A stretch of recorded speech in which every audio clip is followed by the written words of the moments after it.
ce matin. Et Daniel, les quotidiens israéliens ce matin sont mitigés sur le plan politique avec d'une part la prestation de serment des députés de la 25e Knesset et de l'autre les difficultés à former la coalition.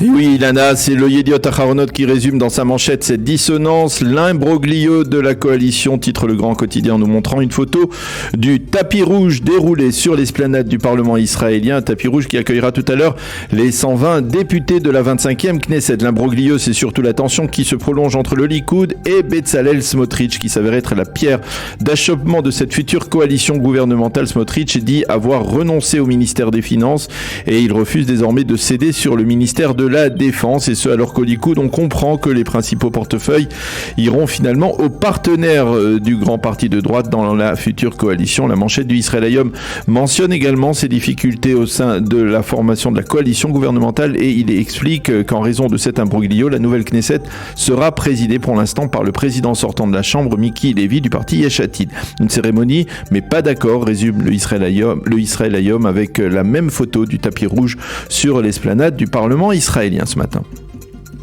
Et puis on s'intéresse bien sûr à ce qu'écrivent les éditorialistes en cette journée qui est censée être un jour de fête pour la démocratie israélienne. Oui, dans son éditorial central, Ben Dror Yemini dans le Yediot Aharonot prend un peu de recul pour constater que les démocraties libérales telles la démocratie israélienne n'ont pas véritablement su trouver le juste équilibre entre la nécessité d'une part de préserver le principe de droit à l'expression et cette tendance toujours grandissante à utiliser le mensonge dans la vie politique israélienne.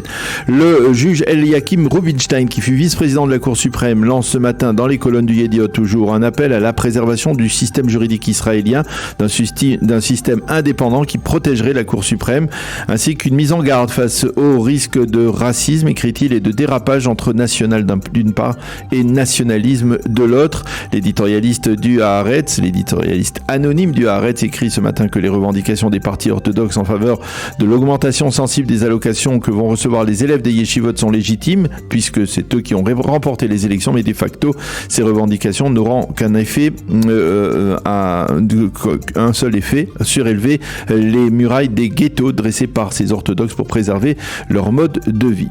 Ariel Goldstein, dans le Israël Hayom, s'inquiète des difficultés de Binyamin Netanyahou à former sa coalition gouvernementale. Il lance un avertissement: si la future coalition s'avère être décevante, l'électorat de droite ne lui pardonnera pas. Cette fois, écrit-il, pas d'excuse possible. Il faut mettre en application les lois qui sont portées par la nette majorité de l'État d'Israël. Et puis, Kobi Ariel, toujours dans le Israël Hayom, se focalise sur la donnée mise en évidence ces derniers jours de 1300 shekels d'allocation mensuelle pour un étudiant de yeshiva orthodoxe, soit le double de ce qu'il pouvait recevoir jusqu'à présent. Et il explique que ces étudiants continueraient à étudier la Torah même s'ils ne devaient pas recevoir le moindre shekel de la part de l'État d'Israël. Et puis ce matin, Daniel, Sima Kadmon dans le Yediot commente la photo qui a fait, on peut dire, le buzz hier en Israël.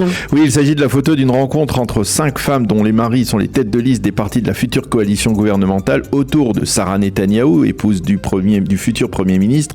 Eh bien, on peut voir sur cette photo l'épouse d'Yitzhak Goldknopf, le leader du judaïsme de la Torah orthodoxe, Yafa Deri, qui est l'épouse, on le sait, d'Aryeh Deri du parti Shas, et l'épouse d'Avi Maoz, député du parti autonome Noam, et enfin Yala Ben-Gvir, épouse d'Itamar Ben-Gvir. Et Sima Kadmon s'offusque ce matin de constater, comme cela a été remarqué immédiatement à plusieurs reprises par l'ensemble des sites d'information, que Madame Ben-Gvir était armée d'un pistolet bien visible, alors qu'elle rencontrait donc Sarah Netanyahou au Waldorf Astoria en plein cœur de Jérusalem. Pour elle, eh bien, il s'agit d'une preuve, pour Sima Kadmon, il s'agit d'une preuve supplémentaire de la volonté du couple Ben-Gvir de défier les règles de la démocratie, ni plus ni moins. Et ce, alors qu'Ayala Ben-Gvir a précisé, elle, hier, dans un post, qu'elle portait toujours cette arme, vivant à Hebron, dans une zone propice à de nombreux attentats terroristes. L'absence de cette rencontre au sommet était Revital Smotrich, et certains ont affirmé que la raison de cette absence était justement la rupture actuelle entre Smotrich et Binyamin Netanyahou.